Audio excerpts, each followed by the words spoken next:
மன்னிச்சிருங்க, நான் வந்து இல்ல ஐயா சொல்படி நடக்கிறேன்னு சொல்லியிருக்காரு. அதாவது கட்சியில் இருக்கக்கூடிய இன்றைய சூழல்ல நம்ம ஊடகங்களுக்கு வெளியில் அதிகமாக செய்தியை எதுவும் சொல்லக்கூடாது, சொல்கிறது நல்லதாகவும் இருக்காது, அதனுடைய கடமையாகவும் கருதுகிறேன்.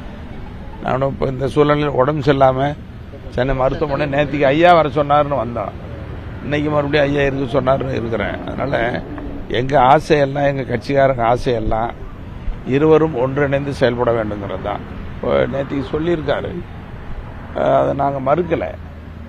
இருவரும் சேர்ந்து பேசி முன்னெடுத்து போனாங்கன்னா ரொம்ப நல்லதாக இருக்கும். அதுதான் நாங்கள் எல்லாரும் எதிர்பார்க்குறோம்.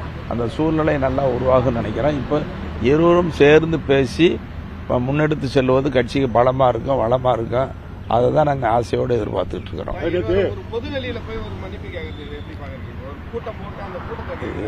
இதுக்கு மேலே எதையும் சொல்லக்கூடாது.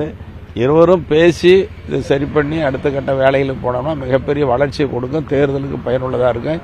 எங்கள் கட்சிக்காரங்க நாங்கள்லாம் இருக்கிற மன உளைச்சலுக்கும் ஒரு நல்ல தீர்வாக இருக்குங்கிறதா எங்கள் நோக்கம். அதை தான் தினமும் பேசிட்டு இருக்கிறோம், கண்ணீர் வடிச்சிட்டு. சுமூக முடிவு எட்டப்படும் சொல்லி இல்லை, அதாவது நாங்களும் பேசி பேசி சுமூக தீர்வு வரும்னு சொல்லிட்டு இருக்கிறோம்.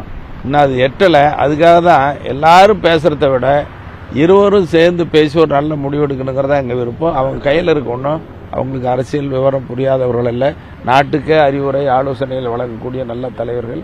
சேர்ந்து பேசி முடிவெடுத்து போகணுங்கிறதா எங்கள் விருப்பம். முக்கிய முடிவுகள் எதாவது எடுக்கப்படுது.